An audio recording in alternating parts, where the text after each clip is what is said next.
Resumão dos playoffs da Champions, e a ida teve algumas goleadas absurdas, uma vitória que realmente doeu e um caso inadmissível que vitimou o Vinícius Júnior. E a gente começa com o Benfica e Real Madrid. Depois daquele gol de cabeça do Trubin na rodada passada, o Mourinho disse que o Benfica tinha machucado o rei da Champions e que um rei ferido era perigoso. Mas na verdade no primeiro tempo o Real Madrid demorou um pouquinho para engrenar, começou a criar chances ali perto do intervalo já, mas o jogo foi resolvido no começo do segundo tempo, quando meio que do nada o Vini pega uma bola na ponta esquerda, puxa pro meio e manda uma finalização simplesmente perfeita. Literalmente não poderia ter sido melhor do que aquilo ali para abrir o placar pro Real Madrid. Aí na comemoração ele faz uma dancinha na bandeirinha de escanteio, só que essa comemoração foi vista como uma provocação. O Vini tomou amarelo por causa disso e depois começou uma baita confusão dentro de campo. Isso porque ao passar pelo Prestiani, o Vini ouviu alguma coisa do jogador argentino e foi direto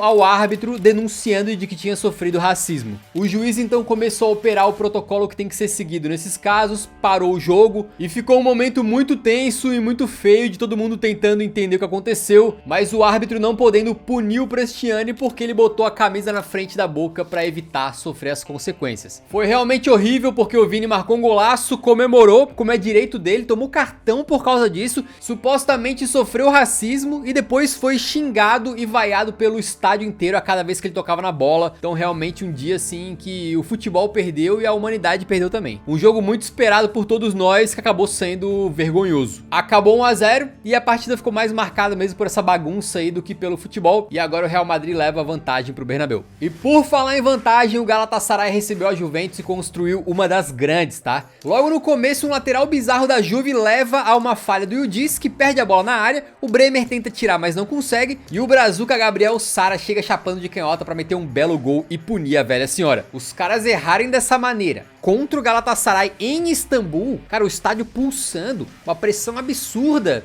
Não é uma boa ideia, tá? Mas calma que a Juventus não estava satisfeita em fazer apenas uma cagada. Porém, antes disso, eles reagiram muito rápido no minuto seguinte. Vem um cruzamento perfeito do Cambiasso, o Kalulu cabeceia e no rebote o Koop Miners faz 1 a 1. E é o próprio Koop que depois vira o jogo. O Davinson Sanches foi dar um bote nada a ver lá no meio campo, o Koop Miners aproveitou o espaço, tabelou com o Makini e meteu uma finalização perfeita. Detalhe que o Koop Miners não fazia gol há 8 meses. E aí meteu 2 em sequência. O futebol é realmente assim incrível às vezes, né? E aí no segundo tempo é a vez do goleirão Di Gregório da Juventus dá um rebote nos pés do Noah Lang, que empata o jogo 2 a 2. E se o Davinson Sanches tinha falhado num gol, ele se redimiu depois, porque veio uma falta meio que chutamento do Gabriel Sara pra área. O Davinson deu uma casquinha e virou o placar em cima da virada da Juventus. Só que daqui pra frente a Juventus decide que ela não quer jogar a Champions League e o que ela quer mesmo é jogar essa partida no lixo. O Cabal é expulso por tomar o segundo amarelo, e se a Juve já tinha errado no primeiro gol, o quarto foi uma insanidade. O Thuram brinca dentro da área, mete um passe na fogueira pro Kelly, que tenta sair jogando ao invés de dar uma bica na bola, perde pro Osimhen e o Noah Lang só deu um toquinho por cima do goleiro pra fazer o 4 a 2. Foi um gol ridículo numa falha da Juventus que foi tão grotesca que às vezes nem na pelada a gente vê coisas desse tipo. E como se não bastasse, o zagueirão Kelly da Juventus tá na frente do Osimhen numa bola que vai pra área, mas ele consegue perder pro nigeriano e a bola sobra com o Sacha Boey, que faz o 5 a 2 para praticamente sepultar as chances da Juventus de passar para as oitavas de final. Uma atuação vergonhosa da velha senhora, que detalhe,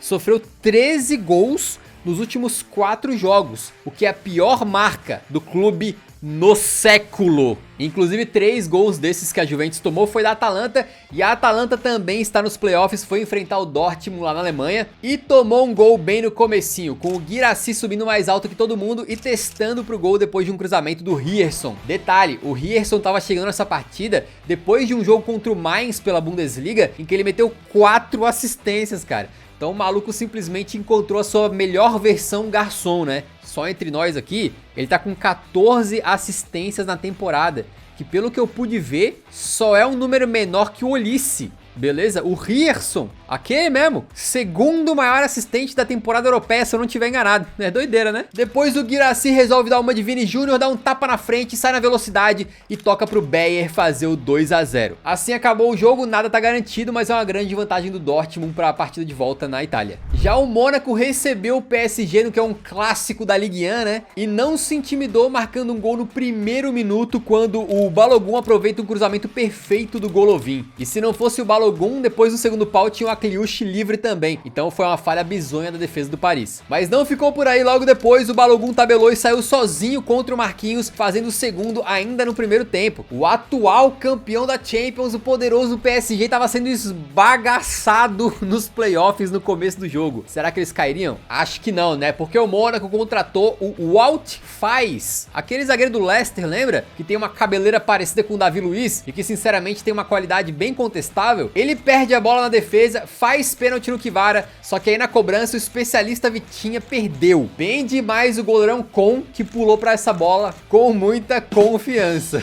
Depois o PSG ainda viu o Dembélé sair lesionado e realmente aquela fase que ele tinha superado as lesões e ganhou a bola de ouro jogando um absurdo, parece que ficou pra trás, né? Ele não tem mais conseguido parar em pé de novo. No lugar do Dembas entrou o Doué e algumas coisas parece que foram feitas pra ser do jeito que elas são, né? Porque o homem gosta de uma Champions League e decidiu completamente o jogo. Primeiro ele desconta o placar num chutaço de esquerda e depois ele mesmo chuta e no rebote o Hakimi deixa tudo igual em Mônaco. Aí com 2-2 o Golovin é expulso, né, o que deixa as coisas mais fáceis pro Paris. Só que tem um detalhe muito engraçado aqui que é o seguinte: o Golovin nos últimos 2 jogos tem 3 assistências e 2 expulsões.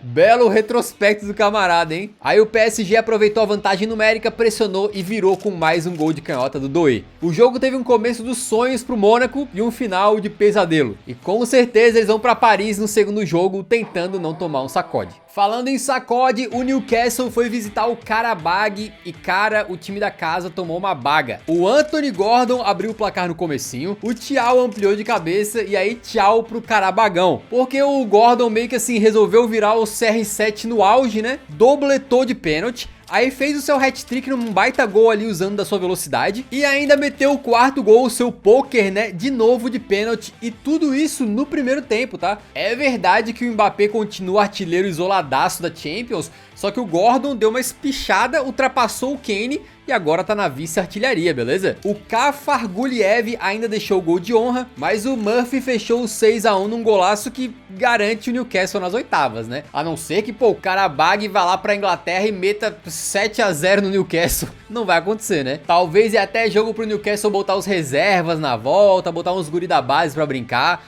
A não ser também que eles queiram consagrar o Anthony Gordon como artilheiro da Champions. É possível. O que vamos combinar seria incrível, porque na Premier League ele tem 3 gols em 20 jogos. E na Champions ele tem 10 gols em 9 jogos. Olha que diferença absurda, cara. Mal na Liga Nacional e voando na Champions. Isso aí me lembra uma certa ave. Quem evitou de tomar uma baga foi o Bodo Glimt, que recebeu a Inter de Milão na Noruega. E saiu na frente com o Fett depois de uma baita jogadinha de pé em pé ali. Realmente joga bonito o Bodão, tá? Só que a Inter de Milão cresceu e só dava os caras. O Darmian meteu uma bola na trave e a Inter chegou no empate então com o Expósito, num lance meio esquisito porque parece que a bola bate na mão de alguém ali, né? E pra gol marcado não existe esse lance de movimento natural. Se bateu no braço logo antes de fazer o gol, tem que anular, mas o VAR checou e deixou passar por algum motivo, tá? Mas aí no segundo tempo, o Bodo Glimt volta a gostar da partida, de novo jogando direitinho, a bola sobra no pé do Haug, ex-Milan, que resolve punir então a ex-rival Inter e fazer o 2-1. O passe pra esse gol do Haug foi do Hogg, que logo depois recebe uma bola na frente do gol para empurrar pro gol vazio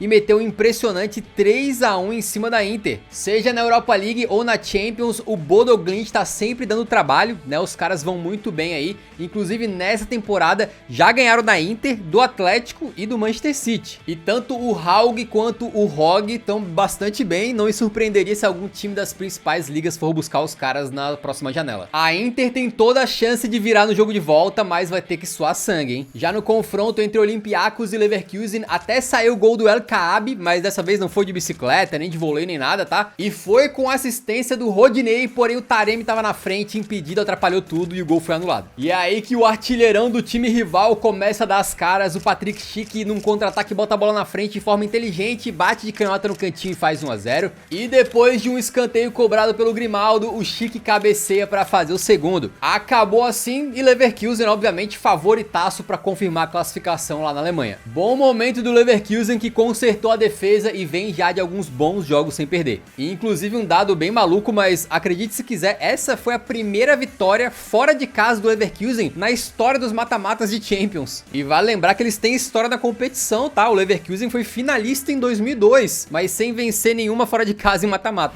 E falando em bom momento, o Atlético de Madrid agora mesmo é o clube mais montanha-russa da Europa, porque os caras pegaram e meteram 4 a 0 no Barcelona, e aí no jogo seguinte eles tomaram de 3 a 0 do Rayo Vallecano. Então quando eles forem enfrentar o Bruges na Bélgica, a gente não sabia qual versão do Atlético ia aparecer, né? Mas eles fizeram 2 a 0 rapidinho com o Julian Álvares de pênalti, depois de um vôlei absurdo dos 6 na área ali, e o 2 a 0 veio com um escanteio que sobrou pro Lookman empurrar no segundo pau. Só que a questão é que esse 2 a 0 foi mentiroso, tá? O Atlético de Madrid tava acuado e quem tava dominando a partida o tempo todo era o Clube Bruges, que conseguiu finalmente buscar o empate então com o Onyedika e depois com o Tressoldi. Aí o Atlético acorda, vai um pouquinho pra frente e quando o Sorlotão, que já tinha perdido umas 3 chances de gol, vai empurrar uma bola no segundo pau, o zagueirão Ordonez chega primeiro e manda contra o próprio Patrimônio. Era praticamente a vitória do Atlético, né? Foi no finalzinho já esse gol, só que numa falha absurda de marcação do Giuliano Simeone, o Onyedika achou o Tizolis livrinho, ele mandou uma tijolada no canto pra fazer o 3 a 3 e deixar tudo igual. Aí lá em Madrid, a gente imagina que o Atlético de Madrid vai passar, só que o Clube Bruges é um time ajeitadinho. Eu acho que eles têm direito de sonhar, beleza? E o Atlético é aquela coisa, difícil saber qual versão do time do Simeone que vai pisar no gramado, né? E pra fechar o jogador da rodada, rapaziada, contra o Karabag, a gente sabe que não é toda aquela dificuldade, mas não tem como. Um cara meter 4 gols na rodada,